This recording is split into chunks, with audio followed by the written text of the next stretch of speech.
사랑하는 서문교 성도 여러분, 샬롬. 3월 5일 수요일 아침 말씀 시간입니다. 오늘 아침에 함께 묵상하실 하나님의 말씀은 누가복음 9장 1절부터 17절까지인데요. 그중 1절부터 6절까지의 말씀을 제가 봉독해 드리겠습니다.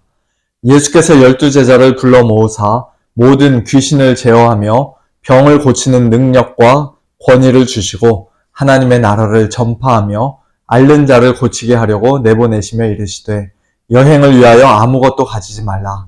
지팡이나 배낭이나 양식이나 돈이나 두 벌 옷을 가지지 말며 어느 집에 들어가든지 거기서 머물다가 거기서 떠나라. 누구든지 너희를 영접하지 아니하거든 그 성에서 떠날 때에 너희 발에서 먼지를 떨어버려 그들에게 증거를 삼으라 하시니 제자들이 나가 각 마을에 두루 다니며 곳곳에 복음을 전하며 병을 고치더라.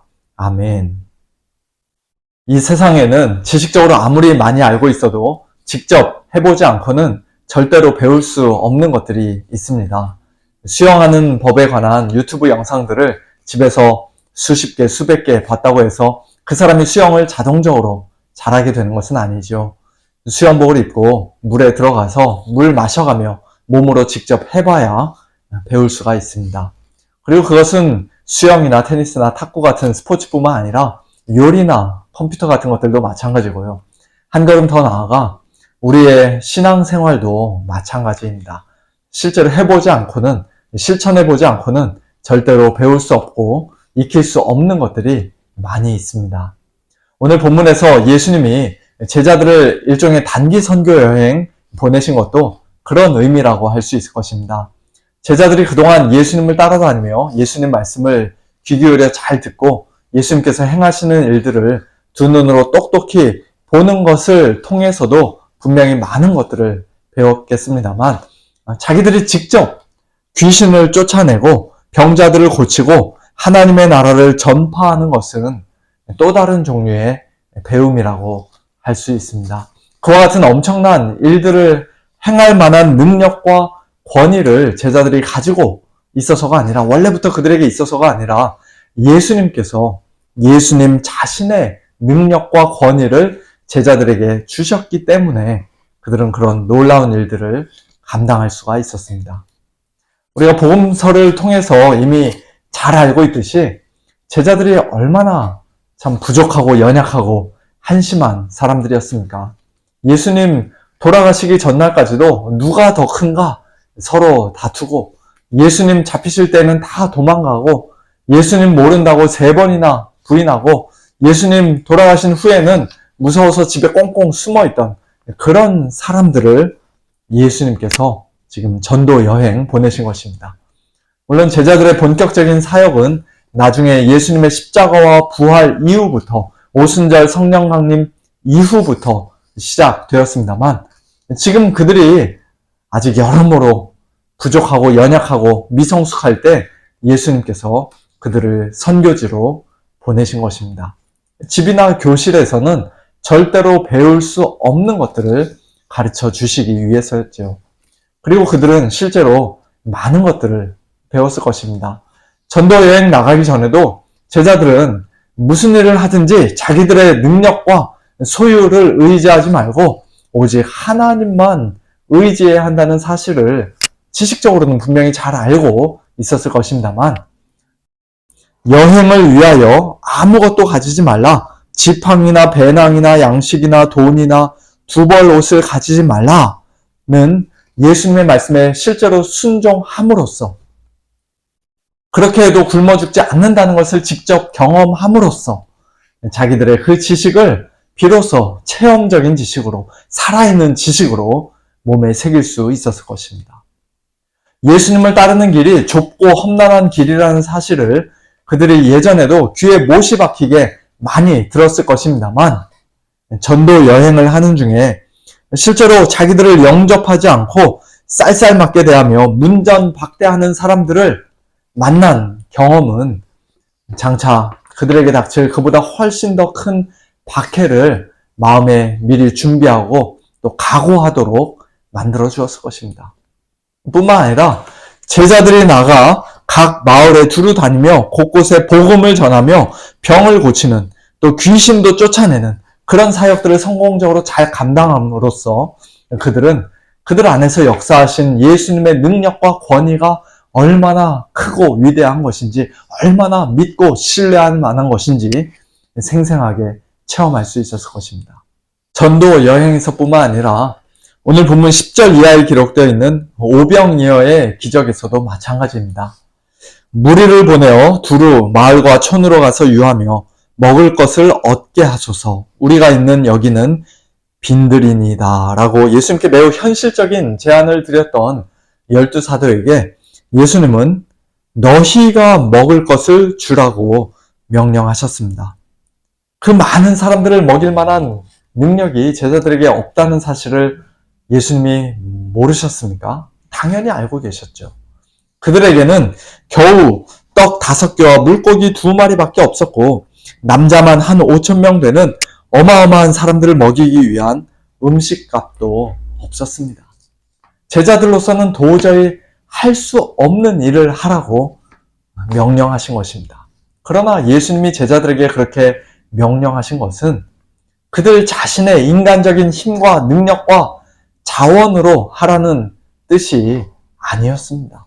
예수님께서 반드시 도와주시고 친히 공급해 주시겠다는 약속이 그 안에 들어있는 것이었습니다.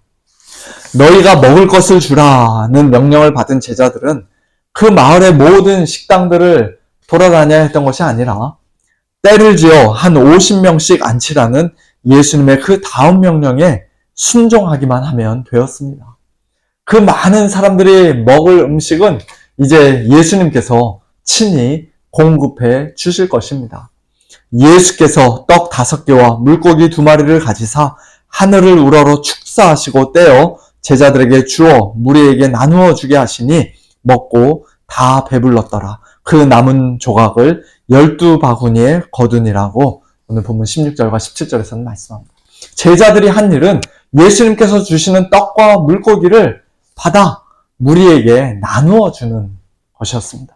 예수님과 그 사람들 사이를 수도 없이 여러 번 왔다 갔다 했을 것입니다. 그런데 도무지 이해할 수 없는 일이 벌어졌습니다. 제자들이 예수님께로부터 떡과 물고기를 받아 자기들 손에 들고 무리에게 달려가 나눠준 후 빈손으로 예수님께 돌아가면 예수님이 또 음식을 주시는 것입니다. 처음에 분명히 떡 5개와 물고기 2마리밖에 없었는데 예수님의 손에서 떡과 물고기가 끊임없이 계속 공급되는 것입니다.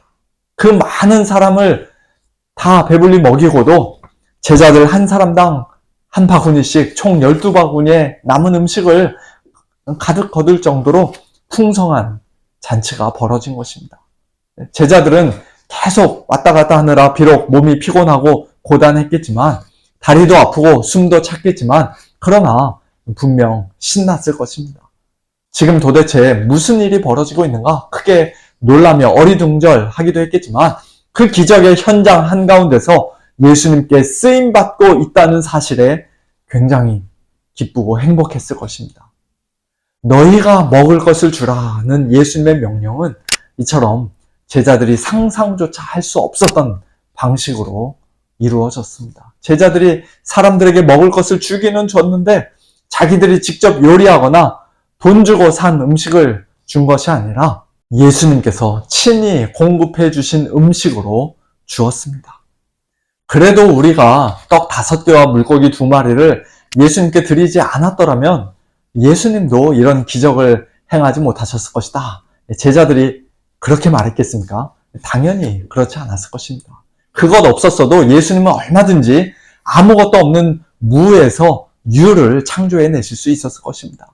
아무것도 먹지 않아도 사람들 다 배부르게 만드실 수도 있었을 것입니다. 오히려 지극히 작고 보잘것없는 그 음식을 예수님께서 손에 들고 축사하셨다는 사실이 놀라운 기적의 도구로 그것을 사용해 주셨다는 사실이 그 음식을 처음에 가져왔던 소년에게나 또 그것을 예수님께 전달해 드렸던 제자들에게 큰 영광이었을 것입니다.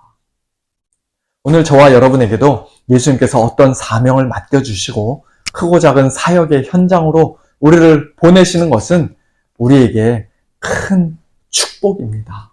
집안에 혼자 가만히 있어서는 결코 배울 수 없는 것들을 심지어는 설교나 성경 공부 시간을 통해서도 배울 수 없는 것들을 우리는 사역의 현장에서 땀 흘리고 뛰어다니며 다른 사람들을 섬기는 가운데 주님 말씀에 겸손히 순종하는 가운데 배울 수 있습니다.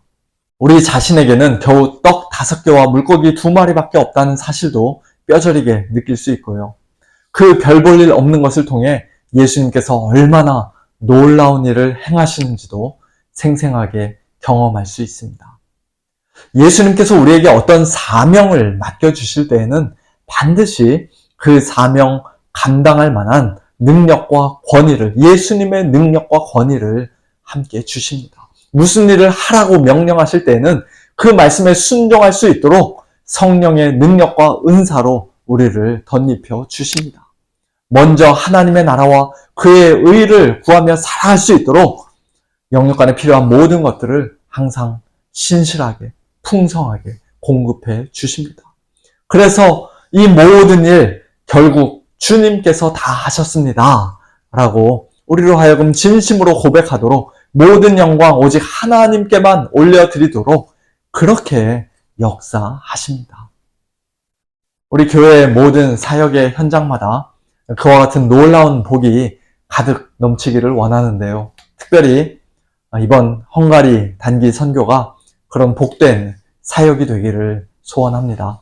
저를 포함해서 7명의 선교팀이 솔직히 너무나 부족하고 연약하지만 선교사님 4분과 현지 교회 성도들에게 또 교회 바깥에 있는 헝가리 사람들에게도 실질적인 큰 도움이 되지는 못하겠지만 그러나 이번 단기 선교를 통해 주님께서 행하실 놀라운 일들이 참 기대가 됩니다. 비록 저희가 2000년 전 사도들처럼 귀신을 내쫓고 병자들을 고치는 그런 사역을 감당하지는 못하겠지만 오병이어와 똑같은 기적을 경험하지는 못하겠지만 그러나 하늘에서 내려온 생명의 떡이신 예수님을 굳게 믿고 신뢰하는 가운데 그곳 사람들에게 단 한마디라도 하나님 나라의 복음을 전하고 예수님의 사랑을 전하고 결국 하나님께 모든 영광을 올려드리는 이번 단기 선교가 될 수 있도록 우리 성도님들 기도해 주시기를 부탁드립니다.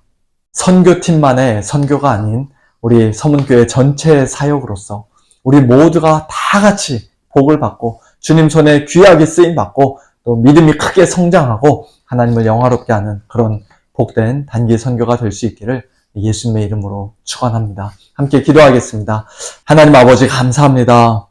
저희들을 죄와 허물에서 구원하여 주시고 하나님의 자녀, 하나님의 백성 삼아주셨을 뿐만 아니라 또한 저희들을 부르시고 저희들에게 사명을 맡겨주시고 또 저희들을 파송하시며 하나님의 나라와 영광 위하여 살게 하시니 참으로 감사를 드립니다. 하나님 아버지 저희 자신을 돌아보면 하나님께서 맡겨주신 그 영광스러운 사명, 막중한 사명 도무지 감당할 힘과 능력이 없는 자들이지만 그러나 주님께서 저희들을 보내실 때에는 저희들에게 또 주님의 그 능력과 권위를 입혀주시고 또 성령의 능력과 은사를 덧입혀주셔서 맡겨주신 사명 잘 감당케 하신 줄로 믿사오니 하나님 아버지 우리 자신의 것 가지고 다른 사람들 먹이는 것이 아니라 주님 손에서 끊임없이 나오는 그 생명의 음식으로 다른 사람들을 먹이는 저희들 될 수 있도록 하나님 아버지 저희들을 귀한 도구로 사용하여 주시옵소서. 우리 서문교회가 주님 손에 붙잡힌 바 되어 그와 같이 아름답게 쓰임받는 교회 되기를 원합니다.